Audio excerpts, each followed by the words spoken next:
We good? Good. All right. Welcome back, Apaches. Long time no see, because you can only hear us here on Apache News' Waveform. As usual, I'm your co-host Paula. And I'm the other one, Jeremy. So we got a bit of a special episode today. Normally we're usually talking about what's going around at school or something like that, but we got taking a little different route. Today we want to learn more of a certain story of a certain someone sitting all the way down there, Oswaldo. Hello. How you doing? How are you doing? I'm doing pretty good. How are you?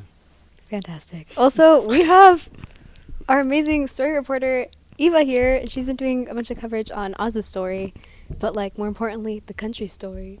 Yeah. Oh, we're talking about Venezuela, by the way. I thought you were setting up for a big reveal. Oh. It's Venezuela. Yeah. All right. Venezuela Part 5, guys. I don't know when this is going to air, but watch it. So just for a little bit about you two. Oswaldo, you are an immigrant from Venezuela. Yes, I am. And Eva, you're kind of our resident expert on Venezuela. Because how many stories have you done on Venezuela by now? Working on number 5 as we speak. That's going to air tomorrow, May 10th. Hopefully, man. Wow. And this has been all year. Yeah, from what I can since remember. the beginning of the year. That's crazy. Yeah, I've come a long way. And good job for doing all the stories and bringing such coverage. And hi, Oz. Hello. thanks for being here. You're always our studio audience in the back behind the camera. So what's it like being in front of the camera? It feels weird. I don't like it. It's always I don't weird the myself. first time. All right. So I think we're just gonna get into it and just do you guys want to explain what's happening for the people that don't know? Do you want to start? Yeah, just tell us a little bit about yourself. A little bit about Well, yourself. I came here in October of 2017. I moved from Venezuela, like I said before. And Venezuela is a country that is in shambles economically, politically, socially. It's just a really big mess, generally. So Yeah, so there's so much going on right now that it'd be really difficult to get it all, to explain it all, and still have time to talk about you and your story. So for either Eva or you, Oz, what's in its most basic form, what would the audience have to know about Venezuela? I would say what from the root of it, it's the current socialist dictator Nicolas Maduro, and all of his policies to help his regime has kind of had this detrimental effect on their economy. Almost the bolivar, right? Has lost almost all of its worth, so people literally can't buy any food. They don't have medicine. There's been this dramatic people fleeing the countries to other Latin American countries, and now there's a new current interim president, Juan Guaido, and so they're currently in this presidential power struggle, and Maduro has Russia and China backing him. Guaido has the US, but without the military for Guaido, it doesn't seem like there's going to be any future for him and his campaign. Yikes. So whose side is the military currently on? half and half. Yeah. What did you say? Half and half. It's half Half and and half. half? Not that exact, but But roughly. about a It's week about, ago. like, About a week 60-40. ago, the military actually took side on Guaido's. Mm-hmm. Before, Maduro had all the control over the military, but like I said, about a week ago, some of the militaries, they decided to go against Maduro, and they took one of the bases in the capital. So it really is a country divided right now. Yes, Mm-hmm. Oh, God. close to a civil war. Yeah. Is it officially, it's not open war yet though, is it? No, No. It's just politics. no, because people want to do take a pacifist approach to it, so they don't Mhm. want more blood to be spilled. Yeah, that we hope not. Yes. Peace is always the favorable option, especially with all the stuff that's already happened down there too. So, we've already kind of done a quick crash course in what's going on right now in the country. So, Oz, why don't you tell us a little bit about when you came here and why? Oh, so in Venezuela, the mess it started in 1999 since Chavez took control politically, but every year the country seems to be worse, and it even surprises Venezuelan people how bad it's getting. People normally say, "Oh, it can't be worse than this," and then next year, it's worse. twice as worse, or 4 times as worse, and the bolivar keeps going down. The streets are not safe anymore. you can't really walk on the streets at night. It's not even like you're not allowed to. It's for your own safety. You also there are little things that you don't really notice unless you go to a place where you can do those things. So, for example, I normally used to keep my chain inside my shirt because it's not safe to keep it out because someone can just walk around and just rip it out of your neck, or like even wear watches or wear anything like that, or don't take your phone in the streets. So stuff like that. And now that's normal. That's a day-to-day life to us. And then I think that's one of the biggest shocks when I came here, noticing that this is not normal. This is not what people really do. People can walk around freely. And so my family and my parents specifically decided that we can't live like that anymore. So we decided to come here to the U.S. about 2 years ago. So why Arcadia, though, as opposed to, like, some other cities? Well, I actually have a weird story about that. When we were searching about, my parents mostly said that we first will choose the school and then we'll choose the house where we're going to live in, because my parents are very, they think that education is very important. As it is. And then my mom, the first school that she saw was Arcadia, and she said, even like 6 months before we came here, she said, "You're going to that school," with no background, nothing at all. She didn't know anything about the school. She just saw the name and said, "You're going to that school." So some in the name. Yeah. Arcadia. So funny enough, 5 months later, we were checking seriously about schools when we were coming in. We were checking about some other places, and then the Arcadia name pops up again. It was the best. Whoa. And then Coincidence. that's how I ended up That's here. crazy. What's like what's the biggest culture difference that you've kind of observed so far? Asians. No, I'm just kidding. Actually, like even the Asians Culture and shock, the yeah. other races are one of the reasons that we came here, because my family, we said, "Oh, we're gonna come here. We don't want to go back to a Latino community because it's almost like living in the same country. If we're gonna go, we're gonna throw ourselves into something completely different." That's So bold. that's one of the best reasons that we came to Arcadia. Is because it was mostly Asians and white people, just to experience somewhere else, It's different. Wow. completely You Your know, different. parents like- are very bold and very That's very courageous. bold. Yeah, Your that's- whole family is so courageous. That's like a really tough thing to do, because like if you move to another country that you don't speak the language, naturally the thing you'd want to do is find more people Yes. who speak your language. That's why we decided Even to a lot go of the somewhere students else. here are immigrants Mhm. from like China and other places, and they all stay in their groups because that's comfortable, and we all stay in our groups because it's what we know. Yeah. So to like not only come from a country like Venezuela into Arcadia, which is I'm sure vastly different, but to like do it on purpose simply because it's different, like that's pretty brave. I don't think I would even have the courage to do that. Yeah, that surprises a lot of people, but what can I say? Kudos to you. You know, Well, glad now you're you here, know, man. guys. Yeah. We've taken you Yeah. into APN. Not in APN, but like you're practically in APN. I was Well, if you were a junior, you'd be in APN next year.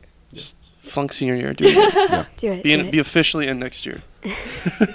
Yeah. You'll know more than other people. True. True.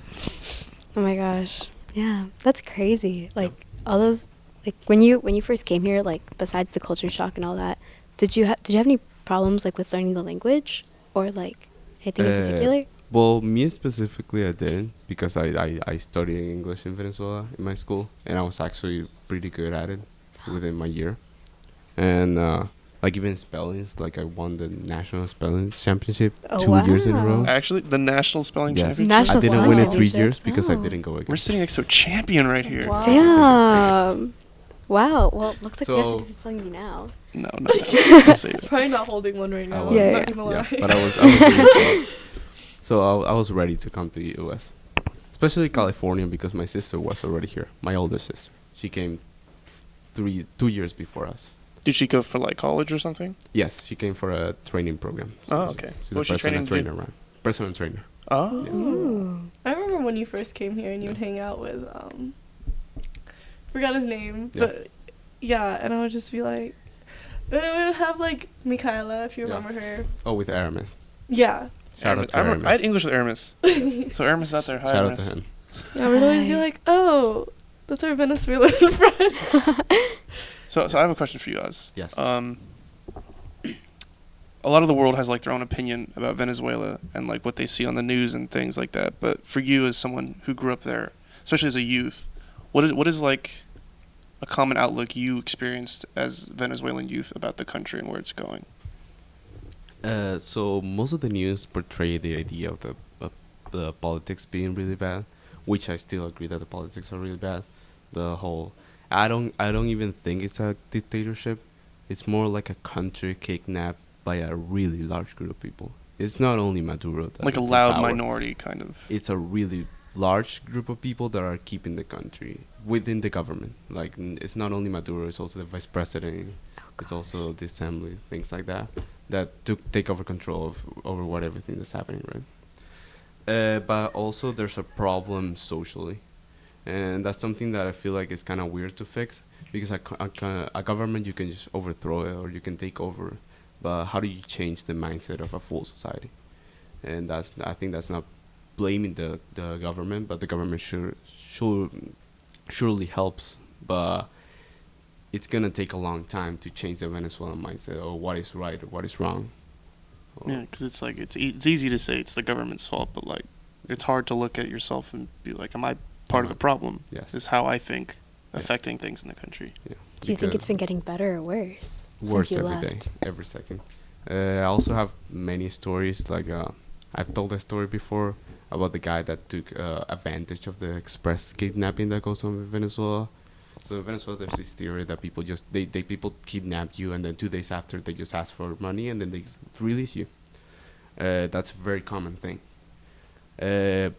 So this guy in a mall decided to open his business late at night and offered these people that needed to pay the kidnapping's money, and they offered the money for the kidnapping so the family can, the person that was in the family can come back, but then those people were in debt with him. Right? I remember you telling me some stuff about this. So then you can pay about it in a long time, but obviously he charges you more than what he gave you, so you're in debt with him. So He made a lot of money so it's just like that way. a cycle of exploiting people. Yes. Like you need it, Yes. but also now it's going to be someone else you're owing money to. That's something that you can blame on survival, but it still feels like it's a really horrible mindset to take advantage of such a horrible situation. It's like even though your situation is horrible, like Yeah. at the end of the day, you're still taking advantage of others and adding to the problem as well. Yes. Jeez. Like, I know we hear about a lot of like malpractice and like scamming in the U.S., but like it's not. At least I don't think it's anything on that level. It's Well, I just mean, the like, most scamming we get is like Chinese phone calls. You're trying to get your credit card number or something Yeah. in this Well, area, yeah. but like having to worry about being like held hostage or something. Yeah.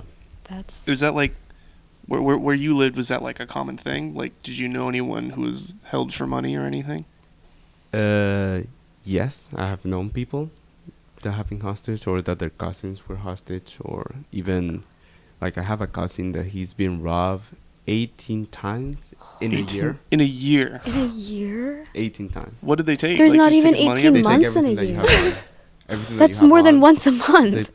They put a gun on you, and Oh my then they gosh. just ask for whatever you have, Just whatever you happen to have on you at whatever that you time. happen to have on you. But here's the thing: if the currency is so like not worth it, then why would they still bother with robbing you? They don't even rob money anymore. They rob telephone because the Oh, currency just items. items Yeah. because those That have are like worth real more than the physical actual value that you can currency. use. Oh, wow. Yeah, So currency is useless. Yeah. almost. Like it's like Last time I 90%, checked, 99%. last like, time I checked, it was worthless. $1 million. You can actually look up Oh, right the now on inflation YouTube. rate? Yeah, the inflation rate. You can the look thing on was that YouTube IMF Venezuela is not- inflation rate, and then you're gonna see how over the years Venezuela passes all the countries by. Yeah. Really Like they're just skyrocketing. completely.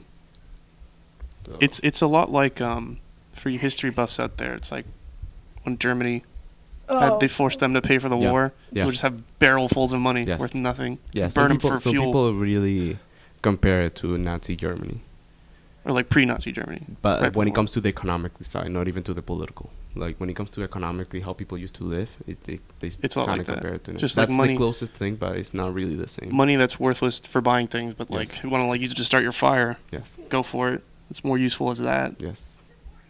So you found the inflation rate over here, Paula? Yeah, but I don't know how to read the chart. Oh, you can find the YouTube video. There's too many the YouTube numbers. video is gonna show it to you The, how it goes over the the thing years. is, like, the latest, like, We'll put the chart on the like screen. report from, like, the IMF that... Which I don't know stands what the I for? is the Monetary Fund. Yeah, like, they claim it's, like, Yeah. about 1 million right now. Yeah. Like, 1,000,000%. You can look at Yeah, you can look at the video and the even put it at the inflation end, rate or fell put to a- or put a link. 1.62 million %. 1.62 million%. I read an article Oh, a but now few in March months it's ago- 2.3 a few million. months ago that says the World of Workers currency is worth more than the Venezuelan currency. Yes, I found it to be quite Disturbing. funny. So how do things start on that path? Like, what was kind of What was the start of it? yeah? Where did this all kind of start? Like roughly, Uh, because I'm sure it's not one specific event, but there's got to be like a period. Was it like It a was presidential really election? just, like, or once just- Maduro took power, no? It's not even Maduro. That Maduro? started. Does it go like- back before him? Like Was Chavez? you can see it from the point of view politically, like people know from the outside, but from the inside, even my grandpa used to say this country's going down in 1980s, In right? the 80s. That's just what he felt, not what he knew. So but people then- like felt it coming. Yes, some of them. Some of them. People that, as I was saying, the society was going down, like the people how they thought was going down. And then in 1999, Hugo Chavez took power, and what he mostly did was he took control. Like he campaigned himself by saying that he was gonna give power to the people, very socialist point of view. Power to the people, everything back to Venezuela, take it from international companies, and then he took control over everything. When he took control over everything, the problem is that he took control. He set some certain people, and those people were the ones that are gonna work on the certain enterprises that he put them on, and those are not capable people to run them, which just crash everything that we produce. Is it like a put your friends in power kind of thing? Yes. I don't know if you know this, but Maduro, before being president and before being vice president, was a bus driver. A bus driver. His highest education was high school. So how do you get from bus driver to Running a country. running a country? Running. I don't know. Have the right friends. Wow. You know, it's when you talk about the whole like, the president before talking about like power to the people and all that. Like that's the same thing.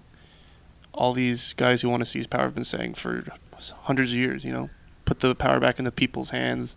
You know, you're not the problem. We're gonna take it from other countries, kind of thing. Yes. You know, it's That's a very unrealistic way of viewing it because, like, either way, like, that's going from like a 0 to 100 mentality in something that was caused and is almost basically irreversible. So I mean, it's what you want to hear, right? Yeah. If you're like people want to hear what they want to Yeah, hear, if so you're they like- think it's better. exactly, you're like Yeah. you're in the lower class. You know, you're losing your job, and all of a sudden this guy comes around. He's gonna say he's gonna give it all back to you. He won because of resentment, mostly. Of the That's other what- candidate. Of people. Of people. In the lower classes. 'Cause the people believed in Venezuela him. had a big boom in the 1970s where the median class became the high class and the people in the lower class became the median class. And then those that stayed in the lower class, they just started to have a feeling of resentment towards those that were able to gain something. So it's like everyone else got bumped up. Why didn't they? Kind of thing. Yes. So then those people that kept staying in the lower class and saw Venezuela go over or become the richest country in South America during the 1970s, they just Then- said, why not me? Or I'm going to vote for this person that is going to give me everything. and then a generation later, over almost 2 million % Crickets. inflation. That's That's how easy it is. Just Yes. a few decades and some you just have to misplaced believe. votes. You have to believe in what you Yep. want to hear, and then whether it's gonna happen or not, you're still gonna have like little hope of like, oh, it's gonna happen, it's gonna happen. But like, It's more complicated than yeah, Yes. politics, socialism, all that's like, it's all for like, it's like a big con. It's a beautiful idea that just doesn't work. That's, Yeah. if it's too It's good to be real. true, it is. Yeah. You know, politics and economics is easier than not easier. It's much harder than elect a guy and he'll fix it all. It's everything is connected. You change one thing, it's going to affect some people on the other side of the world. It's like when Trump passed the tariff or something. Yeah. It indirectly like screwed with everyone in like that steel industry, put them Yeah. all out of a job because it was just too high. Wow. I've only seen a little bit part of what happened. Like I was born into it already. Mhm. Like Chavez took in 1999, and I was born in 2001. So I was born in this. So it's That just is all you've my ever life. known. That's all I know. That's What mostly what it was so different because I don't know anything else. What did your parents say about it? My parents, well, not even I don't think I have a huge shock as other people because my parents were able to keep me, like, take us outside, like international to other countries to experience for months before everything really, really, really went bad. So I have an idea of what other countries work like, but Venezuela was like, keep me in, and that's where I live. But my parents saw everything go south, right? So it's people that my dad was born in 1958, where that was the first year that democracy came to Venezuela after Marcos Pérez Jiménez took control in like years before, and everything was going up for Venezuela until 1970s, 1980s. He lived really good. He was able to maintain himself and then get a lot of businesses. And then when Chavez took over, he can see the country going bad every day. Just like right in front of you. Just right in front of you, everything's going. Just you see it declining, at such a high speed that you don't even notice. Dang. Yeah. What was like, even though obviously the conditions and everything was declining, I still imagine leaving was hard, right?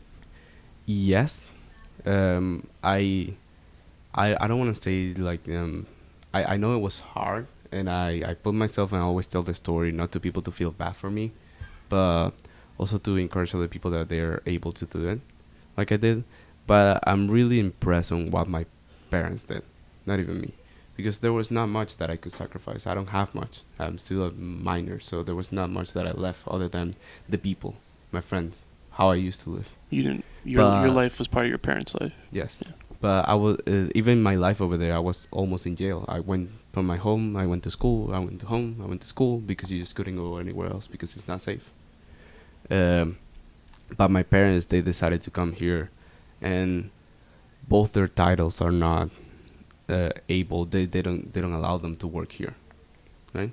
Because before coming to another country, you have to legalize your papers. By legalizing your paper, you're able to work somewhere else. The government doesn't want this to happen, so they normally slow the processes. Or the Venezuelan government? Yes, or because that is it is a federal public, like it's a public what is it, like a company that does this, they legalize the country, so it's under the government. Mm-hmm. And the process is really slow, and some of them even cancel it purposely so people don't leave. So both my parents had to leave without the title. So they basically just came here Without nothing. All the work they'd done before. completely gone. And then they still decided to go anyway, right? Yes. That's brave. Yes, I believe they are. I don't tell them that much, but I'm really proud of them. Should let them know. Yeah.